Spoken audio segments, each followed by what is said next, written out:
अस्सलामुअलैकुम वरहमतुल्लाहि वबरकातुहू। Welcome to my YouTube channel the फीमेदीन 2.0। बिस्मिल्लाहिर्रहमानिर्रहीम। मुअज़्ज़ज़ नाज़रीन, रमज़ान की क्या फ़ज़ीलत है और रोज़े की नियत किस वक्त करनी चाहिए? क्या रात के वक्त रोज़े की नियत करना शर्त है? तो देखिए इस वीडियो में। बिस्मिल्लाहिर्रहमानिर्रहीम। रोज़े की नियत करने का वक्त। तो मुअज़्ज़ज़ नाज़रीन, रोज़े के लिए नियत का होना शर्त है। अगर कोई आदमी बगैर नियत के भूखा प्यासा रहेगा तो इसको कोई अजर नहीं मिलेगा, क्योंकि मोमिन की नियत ये होती है कि मैंने रमजान के रोजे रखने हैं, इसलिए वो नियत सारे रमजान के लिए काफी होती है। उलमा ने लिखा है कि रोजे की नियत करने का बेहतरीन वक्त वो है जब पहले रोजे को इफ्तार किया जाए, तो इसी वक्त अगले रोजे की नियत कर ली जाए। यानी इसी वक्त दिल में ये नियत कर ली जाए कि मैंने कल का रोजा रखना है। इसका मतलब ये भी नहीं कि रात को खाना पीना बंद हो जाएगा, नहीं, बल्कि सहरी तक खा पी सकते। अब रमजान की क्या फजीलत है? हदीस पाक में है कि रमजान पूरे साल का कल्ब है। अगर ये दुरुस्त रहा तो पूरा साल दुरुस्त रहा। इसीलिए इमाम रब्बानी हजरत मौलाना मुजद्दिद अल-अफ़सानी रहमतुल्लाह अलैह अपने मकतूबात में फरमाते हैं कि रमजानुल मुबारक के महीने में इतनी बरकत का नज़ूल होता है कि बकिया पूरे साल की बरकतों को रमजानुल मुबारक की बरकतों के साथ वो निस्बत हासिल नहीं होती जो कतरे को समंदर के साथ हुआ करती है। हजरत अबू सईद खुदरी रज़ी अल्लाह तआला अन्हु की रिवायत है कि अल्लाह रब्बुल इज़्ज़त रमजानुल मुबारक के हर दिन और हर रात में जहन्नुम से जहन्नमियों को बरी करते हैं, और रमजानुल मुबारक के हर दिन और हर रात में अल्लाह रब्बुल इज़्ज़त हर मोमिन की कोई न कोई दुआ कबूल फरमा लेते। अब ये हम पर मुनहसिर है कि हम अल्लाह रब्बुल इज़्ज़त से कितना मांगते हैं। कबूलियत का इशारा दे दिया गया है। हमेशा मांगने वाले को अपने दामन को छोटा होने का शिकवा रहा है, मगर देने वाले के खजाने तो बहुत बड़े हैं। अल्लाह के बंदो, दुनियादार लोग भी फकीरों के भेस का लिहाज रखते हैं। अगर रमजान मुबारक में कोई बंदा नेकों का भेस बनाकर अल्लाह से मांगेगा तो अल्लाह ताला क्यों लिहाज नहीं फरमाए। इब्ने माजा की रिवायत है कि नबी अलैहिस्सलातु वस्सलाम ने फरमाया, यकीनन ये रमजान मुबारक का महीना तुम्हारे पास आ चुका है। इस महीने में एक रात है जो 1000 महीनों की इबादत से अफजल है, और जो बंदा इसकी खैर से महरूम हुआ वो सारी ही खैर से महरूम हुआ, और इसकी खैर से वही बंदा महरूम होता है जो हकीकत में महरूम होता है। एक मरतबा नबी अलैहिस्सलातु वस्सलाम ने इरशाद फरमाया, रमजान तुम्हारे ऊपर आ गया है जो बरकत वाला महीना है। इसमें अल्लाह रब्बुल इज़्ज़त तुम्हारी तरफ मुतवज्जो होते हैं और तुम पर रहमतें नाजिल फरमाते हैं, तुम्हारी खताओं को मुआफ करते हैं, दुआओं को कबूल फरमाते हैं, और इसमें तुम्हारे तनाफुस को देखते हैं। तनाफुस किसे कहते हैं?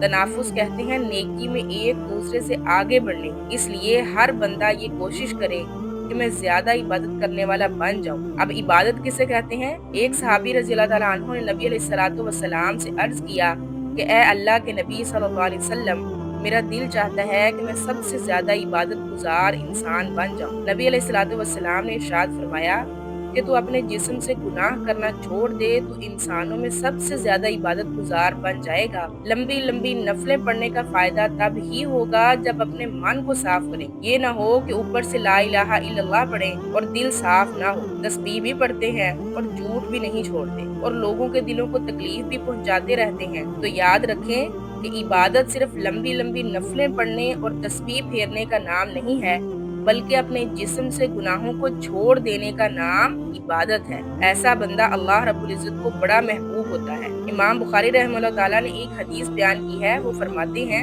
कि जन्नत का एक दरवाजा है जिसका नाम रैयान है। क़यामत के दिन इसमें से रोजादार गुजरेंगे, इनके सिवा कोई बंदा इस दरवाजे में से नहीं गुजर सकता। आवाज दी जाएगी कि रोजा रखने वाले कहाँ हैं?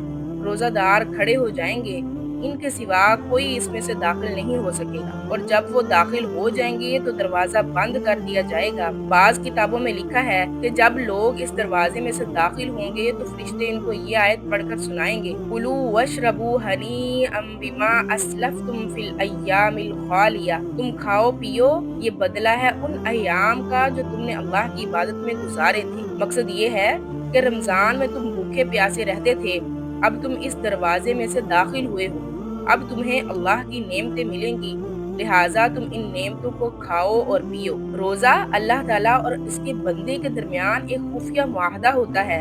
अल्लाह ताला फरमाते हैं, अस्सौमु ली व अना अजज़ी, कि रोजा मेरे लिए है और इसका बदला भी मेरे ज़िम्मे है। चुनाचे बाकी हर किस्म की इबादत का सवाब फरिश्ते लिखते हैं, मगर रोजे के बारे में फरिश्ते ये लिखते हैं कि इसने रोजा रखा, इसका अजर और बदला क़यामत के दिन अल्लाह ताला खुद दे। हदीस पाक में है, अल्लाह ताला ने क्या फरमाया, अस्सौमु ली व अना उज्ज़ा बि, रोजा मेरे लिए और रोजे का बदला भी मैं खुद हूँ। यानी क़यामत के दिन अल्लाह ताला रोजे के बदले अपना दीदार अता फरमाएंगे। इसी तरह हदीस पाक में आया है, अलैका बिस्सौमी फ़इन्नहु ला मिस्ला लहू, तुम्हारे ऊपर रोजा लाजिम है क्योंकि इसकी कोई मिसल नहीं। लिहाजा रोजे के बारे में दो बातें ज़हन नशीन कर लेनी चाहिए। एक तो ये कि ये एक बेमिसाल इबादत है और दूसरी बात ये है कि ये एक बेरिया इबादत है। रोजे में रिया होती ही नहीं। अब देखें कि रिया किस तरह नहीं होती। वो इस तरह के रोजादार आदमी जब वुजू करता है तो इस वक्त कुली करने के लिए मुंह में पानी डालता है। अब अगर वो आधा पानी अंदर ले जाए और आधा बाहर निकाल तो किसी को क्या पता चलेगा।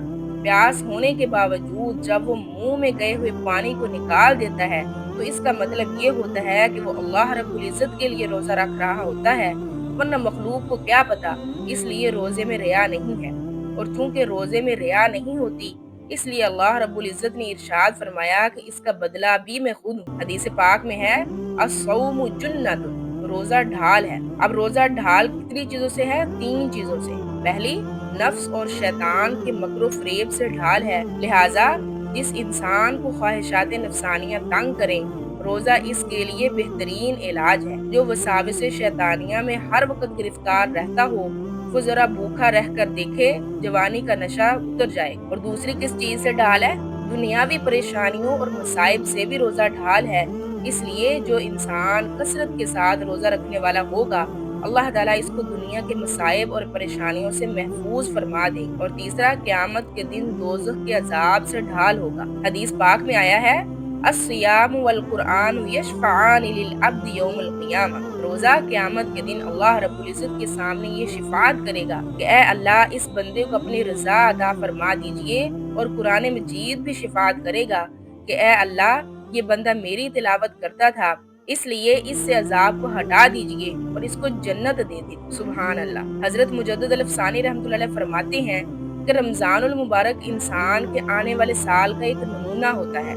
इसलिए जिस बंदे ने जमीयत के साथ रमजानुल मुबारक गुजारा, इसका आने वाला साल भी जमीयत के साथ ही गुजरेगा। और जिसका रमजानुल मुबारक जमीयत के साथ न गुजरा, इसका आने वाला साल भी जमीयत के साथ न गुजरेगा। इसकी मिसाल यूं समझ लें कि जो आदमी चाहता है कि मुझे तहज्जुद की पाबंदी नसीब हो, वो रमजानुल मुबारक में पूरा महीना तहज्जुद की पाबंदी कर ले। आने वाले साल में अल्लाह रब्बुल इज्जत अपनी मदद फरमाएंगे और इसको तहज्जुद की तौफीक अता फरमा दे। गोया जिस तरह अपना रमजानुल मुबारक गुजारेंगे, हमारा आने वाला साल इसी तरह गुजरेगा। पूरा रमजानुल मुबारक बाकायदगी से तिलावत करें, अल्लाह ताला आने वाले साल में बाकायदगी से तिलावत करने की तौफीक अता फरमा देंगे। सुभान अल्लाह। आखिर में अल्लाह रब्बुल इज्जत से दुआ है कि अल्लाह ताला हमें रमजानुल मुबारक की कदर करने की तौफीक दे और इसमें अपनी ज़्यादा से ज़्यादा इबादत करने की तौफीक अता फरमाए। आमीन। व आखिरु दावाना अनिल हम्दुलिल्लाहि रब्बिल आलमीन।